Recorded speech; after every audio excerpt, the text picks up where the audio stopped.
માતાપિતા હંમેશા પોતાના સંતાનો માટે સારું જ વિચારે છે.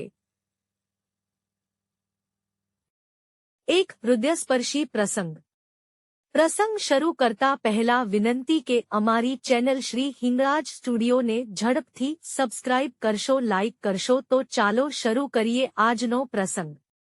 ખૂબ જ હોશિયાર એવો અતિશ્રીમંત ઘરનો એક નવયુવક કોલેજના અંતિમ વર્ષની પરીક્ષાની તૈયારી કરી રહ્યો હતો. એના પિતા એ વિસ્તારના સૌથી ધનવાન અને પ્રતિષ્ઠિત ઉદ્યોગપતિ હતા. એના પિતાએ પૂછ્યું કે પરીક્ષાની તૈયારીઓ કેવી ચાલે છે. દીકરાએ જવાબ આપ્યો કે કદાચ યુનિવર્સિટીમાં પ્રથમ નંબર આવી જાય તો પણ નવાઈ નહીં. બાપ આ સાંભળીને ખૂબ ખુશ થયો. થોડી વાર પછી એ યુવકે ફરી પૂછ્યું કે પિતાજી, જો મારો પ્રથમ નંબર આવે તો ફલાણા શોરૂમમાં રાખવામાં આવેલી હોન્ડાની નવી સ્પોર્ટ્સ કાર મને ભેટમાં આપશો ખરા? બાપે હા પાડી. એના માટે તો આવી કારની ખરીદી એ રમત વાત હતી. પેલો યુવક ખૂબ રાજી થઈ ગયો. એ કાર ખરેખર તો એના માટે ડ્રીમ કાર હતી. એનો વાંચવાનો નમ્ર વિનંતી કે ચેનલને સબસ્ક્રાઇબ કરશો, એક લાઇક કરી દેશો, હોશિયાર તો એ કરજો ને. રોજ કોલેજથી આવતા જતા એ પેલા શોરૂમ પાસે ઊભો રહી હોન્ડા સ્પોર્ટ્સ કારને બે ક્ષણ જોઈ લેતો. થોડા દિવસો પછી જ આ કારના સ્ટીયરિંગ પર પોતાની આંગળીઓ ફરતી હશે એ વિચાર માત્ર એને રોમાંચિત કરી દેતો. એની પરીક્ષા ખૂબ જ સરસ રહી. યુનિવર્સિટીમાં એ પ્રથમ આવ્યો છે એવી જાણ થતાં જ એણે કોલેજ પરથી પોતાના પિતાને ફોન કરી દીધો. પોતાની ભેટની વાત પણ યાદ કરી. ઘર નજીક એ ઘરે પહોંચ્યો. કમ્પાઉન્ડનો દરવાજો ખોલીને આંગણામાં એણે નજર નાખી, પણ પેલી કાર ક્યાંય દેખાઈ નહીં. એ થોડોક નિરાશ અને ઉદાસ થઈ ગયો. કદાચ કારની ડિલિવરી પછી લેવાની હશે તેમ વિચારીને એ ઘરમાં દાખલ થયો.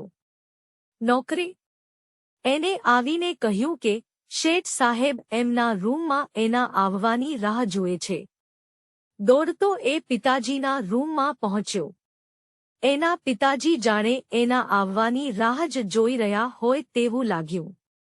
એના આવતા જ એમણે ઊભા થઈ એ યુવકને ગળે વળગાડ્યો. અમીર બાપનો દીકરો હોવા છતાં બાપના પૈસે તાગડધીન્ના કરવાને બદલે દિલ દઈને ભણવાવાળા દીકરા માટે એમને કેટલું બધું ગૌરવ છે એવું પણ કહ્યું. પછી સુંદર કાગળમાં વીંટાળેલું એક નાનકડું બોક્સ એને આપીને કહ્યું, દીકરા, આમ જ આગળ વધતો રહે એવા મારા આશીર્વાદ છે. આ લે તારા માટે મારા તરફથી ઉત્તમ ભેટ. એટલું કહી બોક્સ દીકરાના હાથમાં આપી તેઓ પોતાના કામે જવા નીકળી ગયા. પિતાના ગયા પછી દીકરાએ બોક્સ ખોલ્યું. જોયું તો એમાં પાકા પૂંઠાંવાળું સોનેરી અક્ષરોથી લખાયેલું રામાયણ હતું. રામાયણ બંને હાથમાં પકડીને એ થોડી વાર એની સામે જોઈ રહ્યો. એને અત્યંત ગુસ્સો આવ્યો. રામાયણ એમ જ ટેબલ પર મૂકીને એ વિચારમાં પડી ગયો. ઘરમાં અઢળક પૈસા હોવા છતાં પોતાની એક જ માંગણી પૂરી કરવામાં બાપનો જીવ ન ચાલ્યો. એ વાત એને હાડોહાડ કોરી ખાતી હતી. સ્પોર્ટ્સ કાર અપાવવાની હા પાડ્યા પછી પણ પિતાનો જીવ ન ચાલ્યો એનું એને ખૂબ જ લાગી આવ્યું. એ પોતે પણ સ્વમાની હતો. એટલે બીજી વખત પિતા પાસે માગવાનો કે એમને યાદ અપાવવાનો તો સવાલ જ નહોતો પેદા થતો. ઘણો વખત વિચાર કર્યા પછી એણે કાગળ લીધો. એમાં ટૂંકમાં એટલું જ લખ્યું કે પૂજ્ય પિતાજી, સ્પોર્ટ્સ કારને બદલે રામાયણ આપવામાં આપનો કોઈ શુભ ઇરાદો જ હશે એમ માનું છું. પણ મારે સ્પોર્ટ્સ કાર જોઈતી હતી. હું ઘરેથી જાઉં છું. ક્યાં જાઉં છું તે નહીં કહું. જ્યારે તમારી સમકક્ષ પૈસાદાર બની જઈશ ત્યારે જ હવે તમને મોં બતાવીશ. એ જ. પ્રણામ. ચિઠ્ઠી રામાયણના બોક્સ પર મૂકી એ ઘરેથી નીકળી ગયો. વર્ષો વીતી ગયા. યુવકના નસીબ ખૂબ સારા હતા. મહેનતુ અને હોશિયાર તો એ હતો જ, એટલે એણે જે બિઝનેસ શરૂ કર્યો તેમાં તેને અણધારી સફળતા મળી અને એ અતિ શ્રીમંત બની ગયો. સુંદર મજાનું ઘર બનાવી એણે લગ્ન પણ કરી લીધા. વચ્ચે વચ્ચે એને પોતાના પ્રેમાળ પિતા યાદ આવી જતા, પરંતુ એ પ્રેમાળ ચહેરા પાછળ રહેલો કંજૂસ માણસનો ચહેરો એને તરત જ દેખાતો. માતાના મૃત્યુ પછી પોતે આટલા વર્ષમાં એક સ્પોર્ટ્સ કાર જ માગી અને અઢળક પૈસા હોવા છતાં એના પિતાએ કારને બદલે ફિલોસોફી ઝાડવા ફક્ત રામાયણ જ આપ્યું. એ યાદ આવતા જ એનું મન કડવાશથી ભરાઈ જતું. પરંતુ એક દિવસ વહેલી સવારથી જ ન જાણે કેમ એને એના પિતાની યાદ ખૂબ જ આવતી હતી. હવે તો એ ઘણા વૃદ્ધ પણ થઈ ગયા હશે.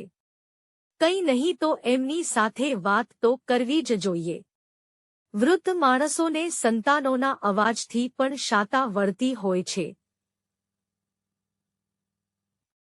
પિતા સાથે ફોન પર વાત કરવાની એને અતિ તીવ્ર ઈચ્છા થઈ આવી.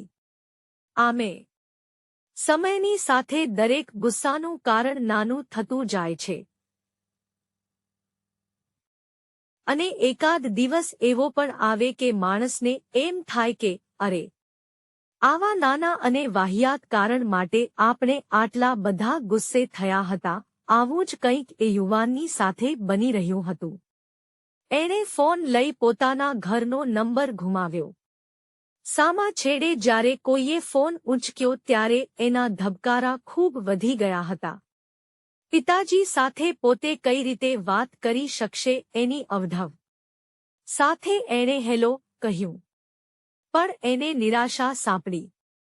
સામા છેડે એના પિતાજી નહોતા પણ ઘરનો નોકર હતો. નોકરે કહ્યું કે શેઠ સાહેબ તો અઠવાડિયા પહેલા અવસાન પામ્યા. તમે પોતાનું સરનામું જણાવેલ નહીં એટલે તમને જાણ શી રીતે કરી શકાય. પણ મરતા સુધી તમને યાદ કરીને રડતા હતા. એમણે કહેલું કે તમારો ફોન ક્યારે પણ આવે તો તમને બધો કારોબાર સંભાળવા બોલાવી લેવા. એટલે તમે આવી જાવ. પેલા યુવક પર તો જાણે વજ્રઘાત થયો. પોતાના પિતાને એમની છેલ્લી ક્ષણોમાં પણ મળી ન શકાયું એ વાતની વેદનાએ એના હૈયાને વલોવી નાખ્યું. પણ હવે શું થાય? પોતાના ઘરે પાછા જવાની ઈચ્છા સાથે એણે સહકુટુંબ વતન તરફ પ્રયાણ કર્યું. ઘરે આવીને સીધો જ એ પોતાના પિતાના રૂમમાં ગયો. એમની છબી સામે ઊભા રહેતા જ એની આંખો વરસી પડી. થોડી વાર આંખો બંધ કરીને એ એમ જ ઊભો રહ્યો. પછી પોતાના રૂમમાં આવ્યો. એવામાં એની નજર પોતાના ટેબલ પર પડેલ સોનેરી અક્ષરવાળા રામાયણ પર પડી. આ એ જ રામાયણ હતું જેના કારણે એણે ઘર છોડ્યું હતું. એના મનમાંથી પિતાજી માટેની બધી જ કડવાશ ગાયબ થઈ ગઈ હતી. એણે રામાયણ હાથમાં લઈ ખોલ્યું. પ્રથમ પાના પર જ એના પિતાએ લખ્યું હતું, હે ભગવાન, મારા દીકરા જેવા ઉત્તમ સંતાનને ભેટ કઈ રીતે આપવી તે તું મને શીખવાડજે. એણે માંગેલ વસ્તુઓ સાથે એને ઉત્તમ સંસ્કારોનો વારસો પણ આપી શકું. એવું કરજે. એ યુવકને આજે પોતાના પિતાએ લખેલ આ શબ્દો રામાયણના શબ્દો જેટલા જ મહાન લાગ્યા. એ શબ્દોને ચૂમવા એણે રામાયણને હોઠે લગાડ્યું.